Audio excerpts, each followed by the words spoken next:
DK가 승리 조건에 벗어난 플레이를 해서 손해를 많이 봤다는 건 T1 입장에서 볼 때에는 조합 강점을 살릴 수 있는 시점이 만들어졌다는 거거든요.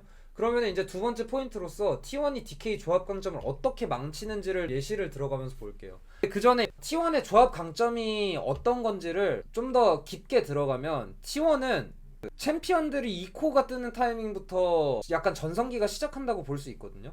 물론 이제 DK 챔피언들에 비해 게임을 굴려야 되고 2코어 타이밍은 이미 너무 늦은 거 아니냐, 그 전에 굴려놔야 되는 거 아니냐라고 얘기할 수는 있겠지만, 이미 용을 2개 먹은 시점에서 적당히 굴려놨고 2코어 타이밍부터 정말 세게 할 수 있어요. 근데 그 이유가 뭐냐, 미드에서 루시안이 2코어가 뜨면 이제 스태틱이랑 고연퍼가 뜬다는 건데, 스태틱이 뜨면 미드에서 선푸시를 잡기가 용이하고, 고연퍼가 뜨면 스몰더 상대로 체력 압박을 넣기가 용이해서 2코어가 뜨는 타이밍부터 미드에서 스몰더랑 루시안이 만났을 때 T1 쪽에서 2대2로 선푸시를 잡기가 용이해질 거예요. 그리고 탈리아 같은 경우는 제가 말했죠, 아이템으로 딜을 하는 챔피언이기 때문에 투코어가 뜨면 본격적으로 딜이 나와서 본인 챔피언이 가진 뭐 날랜 부분, 그 중글로벌 궁을 활용하는 부분, 사이드에서 2대1을 하는 부분, 아니면 미드에서 대치구도에서 압을 맞춰주는 부분에서 훨씬 더 효과적인 챔피언이 되는 건데, 그 타이밍도 지장이 없어지는 거죠. 그래서 탈리아도 2코어가 중요하고 루시안도 2코어가 중요하고, 그걸 바탕으로 1-3-1을 하면 이제 그때부터 T1은 조합 강정이 일방적으로 살아나게 되는데, 그럼 그 타임부터 게임을 좀 볼게요. 싸움을 다 보진 않을게요. 왜냐면 싸움은 여러분들도 보기가 쉬운 구도니까. 그냥 이걸 보시면 미드 1차 밀었죠. 운영을 해야 되는 쪽 입장에서 미드 1차를 밀어놨다 운영을 하기가 더 편해진 상황이에요. 그 이후에 이제 여기 보시면 대충 이쯤 타이밍부터라고 보면 되거든요. T1이 1-3-1로 서면서 탈리아도 거의 2코어 완성, 루시안도 거의 2코어 완성. 여기서부터 게임을 볼게요. T1이 어떤 식으로 DK가 성장할 시간을 갖지 못하게 하고 뭉쳐야 강점이 사는 이 무거운 조합 장점을 망치기 위해 어떻게 이 5 챔피언이 미드에서 뭉치지 못하고 흩어지게 하는지를 좀 볼 건데, 그건 챔피언만 봐도 당연하죠.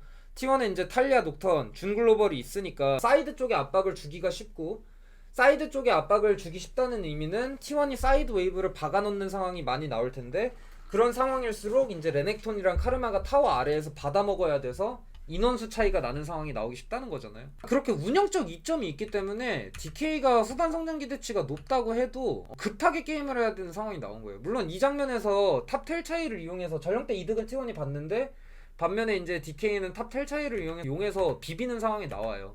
그래서 어찌 보면 여기에서는 진짜 여러분들이 그렇게 생각하기 쉽잖아요. 와, 이 타이밍부터 벌써 한타 이겼다, 용 태클 걸었다, DK가 후반 갈수록 좋은데 이미 상황 너무 좋다, 지금 상황이 딱 그렇게 보기 쉬운데 왜 안 그런지를 보여드릴게요. 일단 투코어 나와있죠, 딜러들. 그 상황에서 보시면 미드 선푸시, 그 다음에 녹턴 탈리아 궁을 바탕으로 탑 선푸시를 하죠. 그래서 카르마가 타워 아래에 받아서 먹어야 되고, 스몰더도 타워 아래에서 받아 먹어야 되는 상황이 나오니까 양 라인이 받아 먹으니까 상대 블루 정글 시야가 완전 꽉 잡혀요.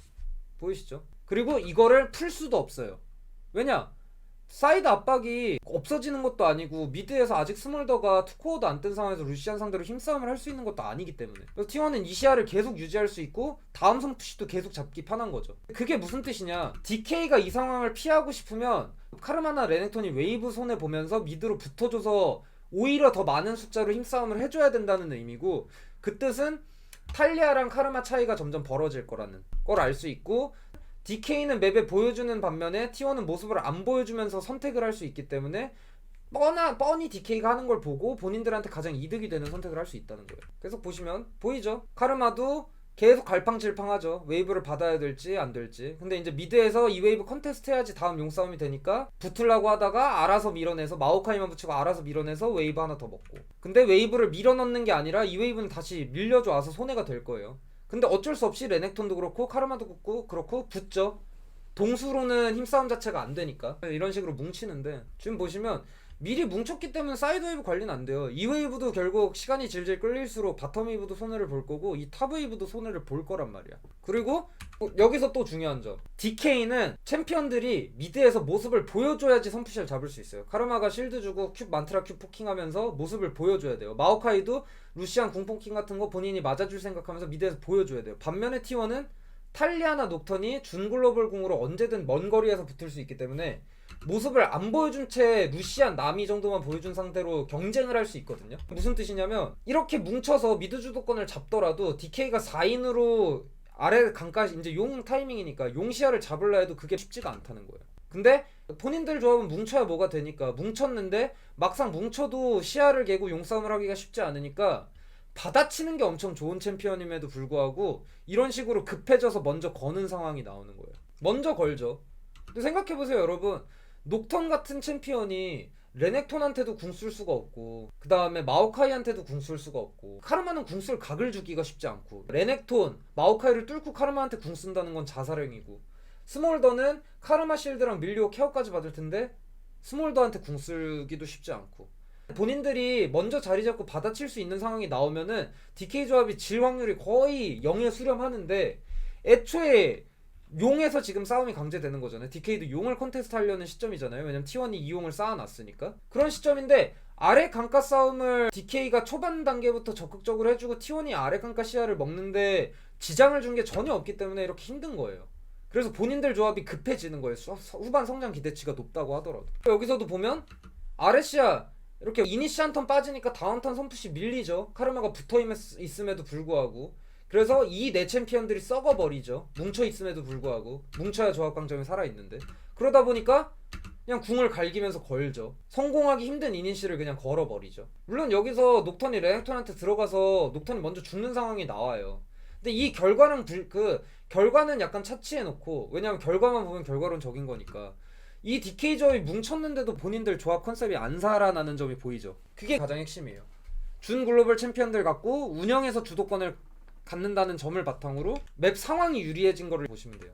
왜냐면 이 상황 전에도 DK가 걸 수밖에 없어요. DK 입장에서는 이미 바텀 웨이브 손해를 받고 이 T1이 이 웨이브를 가게 두면 안 돼. 그렇다 보니까 이 웨이브 받아먹고 시간이 지연돼. 근데 이 웨이브도 박히지 않아서 결국 T1이 기분 좋은 상황인데 어찌 됐건 DK가 급해서 이니시를 먼저 거는 상황이 나온 거예요. 받아치는 구도면 승률이 100%에 가까워진다고 하더라도 먼저 들어가는 구도면 승률은 그거보다 훨씬 떨어질 수밖에 없는데 그 확률이 떨어지는 선택지를 할 수밖에 없는 거예요. 맵 상황이 좋지 않다 보니까. 다음 장면으로 넘어갈게요. 물론 이건 DK가 이득 본 상황이고 용을 가져간 건 좋아요. 근데 그걸 얘기하는 게 아니라 결과랑 무관하게 DK가 게임 속에서 압박을 받고 있다는 점을 보여줄 수 있는 장면이라서 한번 본 거고, 여기 보시면 용은 나갔지만 T1은 위쪽 시야 먹기는 그냥 계속 쉬워요. 그래서 DK는 이쪽 시야 컨테스트가 아예 안 되니까 미드에서 걸각을 계속 억지로라도 보는 거고, 근데 그게 무마가 되면 또 탑웨이브 카르마가 받아먹어야 되고 스몰더가 미드웨이브, 루시안은 미드웨이브 앞에서 지우죠.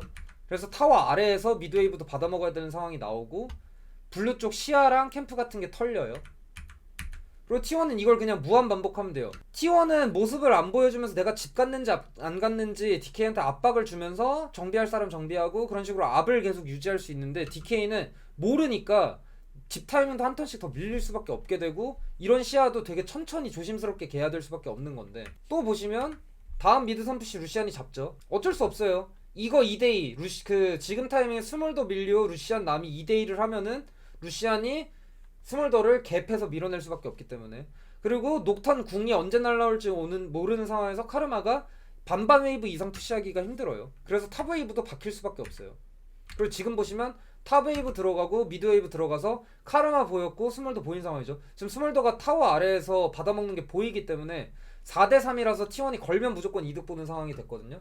근데 그 상황에서 마오카이는 계속 손해를 볼 수 없으니까 스마 싸움 정도라도 하려고 했는데 그게 이제 안 좋게 들어가는 거죠. 4대3이다 걸어 무조건 이겨. 그러고 걸어서 정글 잡았네 바로 먹어. 이게 후반 가면 DK가 무조건 좋고 이미 스몰더 3코어까지 뜬 상황인데 그냥 미드 쪽으로 붙고 그냥 뭉쳐갖고 게임하면 좋지 않냐라고 얘기하실 수 있는데, 후반으로 간다고 해도 운영 주도권이 DK 쪽이 생기는 게 절대 아니기 때문에, 그러니까 DK 쪽은 운영 주도권이 생기려면 스몰더가 템이 너무 잘 뜨고 예를 들어서 풀코어가 떠버려서 루시안과 코어템이 맞춰지고 이 미드에서 스몰더 루시안이 대치하는데 스몰더가 밀어내는 상황이 나와야 운영 주도권이 생기는 건데 그 타이밍은 엄청 늦춰질 수밖에 없거든요. 원딜 풀코어라는 게 결국 되게 늦은 타이밍이니까. 그래서 그 전에는 스몰더가 잘 크고 있는 기분 좋은 상황이라도 운영 주도권이 없기 때문에 손해를 계속 볼 수밖에 없는 거예요. 그래서 계속 실수를 안 하다가도 결국 이 시야가 꽉 먹혀 있으면 실수를 할 수밖에 없고, 왜냐하면 T1이 펀 이지 선다까지 할 거거든. 우리 치고 있게 안 치고 있게. 그거 하면 이제 실수를 더 할 수밖에 없는 상황인데 그 전 타이밍 때 이제 캠프 쪽에 이제 스마 싸움 정도 하려다가 정글이 잘려서 바론이 나가는 상황이 나와요. 바론이 나간 건 무슨 뜻이냐?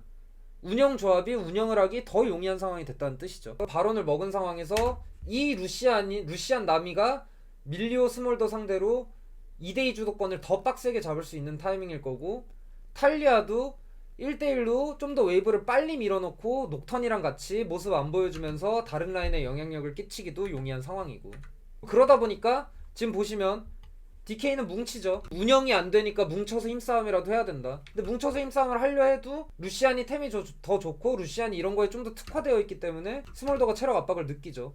그래서 이 선푸시도 잡기 쉽지 않아요. 바론 웨이브라서. 그렇기 때문에 DK는 조합이 지금 완전 썩고 있는 거예요. 그게 무슨 뜻이냐? 썩고 있어서 이쪽이 급해지니까 지금 보시면 DK가 엄청 급한 모습이 여러 장면 나오거든요. 그러니까 첫 번째로 마오카이 이니시 자체가 보조 이니시로 훌륭한 수단이 될 수 있는 건 맞는데 그 자체만으로는 어쨌든 너프를 많이 먹기도 했고 좀 바보 같은, 넓긴 하지만 좀 바보 같은 궁이기 때문에 당해주기가 쉽지 않단 말이에요. 근데 DK 입장에선 뭉쳐있는 타이밍에 뭐라도 해야 되니까 급해져서 이렇게 궁이 빠지는 장면이 나오고, 이 뒷장면에서 제우스는 T1은 운영 이점이 있으니까 지금 탑 웨이브 바텀 웨이브도 박히고 아트록스에 대한 이 바텀 웨이브에 대한 경쟁이 안 되니까 아트록스는 뒷자리를 잡기가 너무 쉬워졌죠. 그쵸? 자연스러운 아트록스 뒷자리가 잡히고 마오카이 궁이 빠지고, 그 다음에 여기서도 루시안 나미가 포킹하려는 액션만 취하니까 이거 우리 여기서 피 빠지면 안 돼, 바로 걸어야 돼 하니까 레넥톤이 풀 W로 이니시를 걸어버리고. 그쵸? 지금까지만 정리해도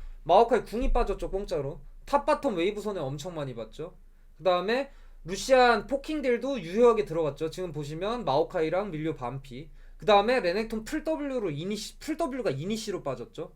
그러다 보니까 지금부터는 DK가 받아칠 수 있는 상황이 나올만도 한데 자리 잡고, 그러기에 컨디션이 좋지 않은 거예요. 지금 보면 아트록스는 걸려서 다시 뒷자리 잡는데 여기 와드를 넣었다고 하더라도 아트록스를 확실하게 마크해줄 수는 없어요. 왜냐하면 이 5명에서 1명이라도 빠지면 그 DK의 조합은 힘이 약해지니까. 그래서 뭐 레넥톤 마오카이를 앞라인에 두고 스몰더, 상대가 억지로 들어오려면 스몰더가 받아치는 구멍을 만들기에는 레넥톤 궁이 빠졌죠. 마오카이 궁이 빠졌죠. 이렇게 애매하게 대치하고 아트록스에 대한 마크도 애매하게 되는 상황에서 그냥 마오카이가 스마 싸움에 좋은 챔피언이니까 욕 먹은 건 그냥 개다행. 근데 레넥톤이 이렇게 아트록스가 뒷자리 잡은 상황에서 앞라인을 잡아주려고 레넥톤 마오카이를 뽑은 거니까 여기서 앞무빙을 치는 것 자체는 맞는데, 애초에 프림 빠진 상황이고 강신이 빠진 상황에서 맞기 시작하면 살아나올 수가 없거든요. 그렇기 때문에 그냥 들어갈 수밖에 없는 거예요. 급해진 것도 있겠지만 보시면 들어간 레넥톤은 죽어버리고, 아트록스 같은 경우는 플래시랑 궁극기를 덜 급했으니까 들고 있는 시점에서 뒷라인을 잡아서 한 턴 버텨버리고 이렇게 풀 Q3타를 맞춰서 상대 딜러의 체력 압박을 가해버리고, 그러다 보니까 서로 들어가는 구도에서 T1이 대승을 거두는 상황이 나오죠. 훨씬 여유로운 상황이었고 DK는 급하다 보니까 소모값이 이 상황이 나오기 전에 되게 많이 발생했기 때문에. 물론 한타 집중력도 있어요. 여기서 아트를 좀 더 마크하려고 했다면 레넥톤이 애초에 탱킹을 해줄 수 없으니까 좀 더 본대랑 가까이 포지션 잡고 상대 루시안 딜이나 조금 맞아줄 생각을 했다면, 들어가질 않았더라면, 마오카이 궁 도는 걸 기다렸었다면, 여기 싸움을 확 아트록스 쪽으로 돌았다면, 뭐 이런 이프들은 많겠지만 어쨌든 상황 자체가 DK가 급했기 때문에 이상적인 한타 구도를 만들 수 없는 상황이 됐다는 것 자체가 핵심이에요. 그리고 그건 뭘 바탕으로 됐냐? 운영 주도권, 맵 상황 주도권.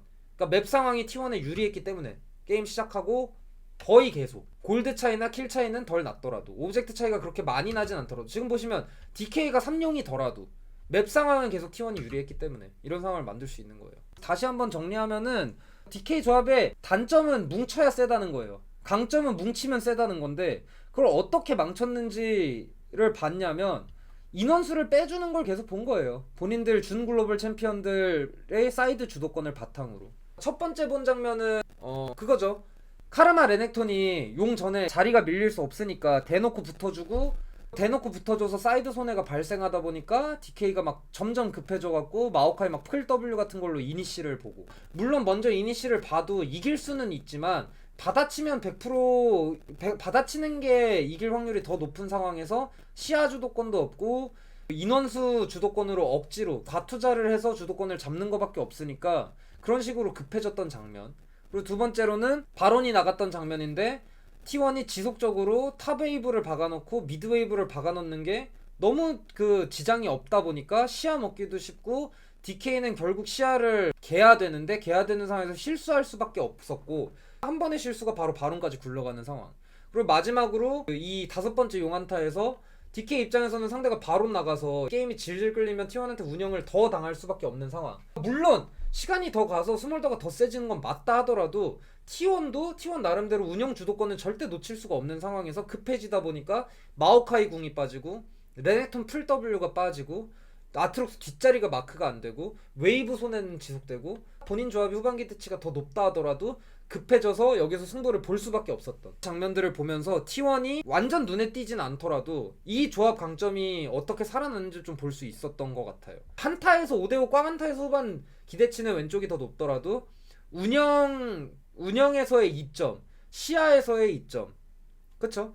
그리고 그걸 바탕으로 투자하는 선택지가 늘어나서 더 좋은 선택을 할 수 있다는 점. 이 후반을 가더라도 빠지지 않기 때문에 이쪽 조합이 그냥 후반 간다고 마냥 질수만은 볼 수 없는 거. 그리고 특히 LCK에서 이게 도드라지는 게 제가 젠지랑 T1 게임 보면서 많이 느낀 게 상대 후반 가면은 못 이길 것 같은데 굴려야 될 것 같은데 상황에서 운영 단계에서 주도권만 있으면 되게 천천히 굴리더라고. 상대는 결국 실수할 수밖에 없다. 우리가 이 상황을 반복하기만 하면 된다. 손해봤어? 괜찮아. 맵 주도권만 안 놓쳤으면. 맵 상황 자체만 유리하면 우리가 인원수 이점 바탕으로 시야를 먼저 먹을 거고 시야 바탕으로 이득을 볼 수밖에 없다. 이렇게 느긋하게 하는데 지금 LCK에 있어서 강팀들의 트렌드 아닌 트렌드라고 할 수 있는 거 아닐까 싶어서 이 게임을 한번 보고 싶었어요. 무거운 조합이 그래서 좀 아쉬운 경기가 많이 나오는 것 같고, 그러니까 카르마 스몰더 이런 2 유틸 플러스 1딜 조합이라든지 아니면 뭐 세나 세라핀이라든지 그쵸? 그런 조합들이 질 때 되게 무기력하게 지는데 강팀들 상대로 특히 더 무기력하게 지는데 왜 그럴까에 대해서 여러분들한테 설명을 해드리고 싶었어서 이걸 한번 보고 싶었어요. 왼쪽은 후반이 더 좋은데도 급해질 수밖에 없는 게 되게 이질적이잖아요. 그래서 그냥 말만 들으면 어폐가 있지 않나라고 생각하기 쉬운데 설명을 들으면 좀 이해가 됐으면 좋겠고, 이해가 됐다면 이 게임에 대한 리뷰는 그 역할을 충분히 다하지 않은 건가 싶어요. 그래서 이것으로 무거운 조합이 가지는 단점에 대해서 좀 살펴보면서 그 벤픽, 유블리를 왜 판단하기가 쉽지 않은지, 왜 그렇게 초중 후반에 따라서 후반 갈수록 어느 쪽이 무조건 유리하다라고 얘기하기가 쉽지 않은지를 좀 알 수 있는 T1 대 DK 게임 리뷰를 마치도록 하겠습니다.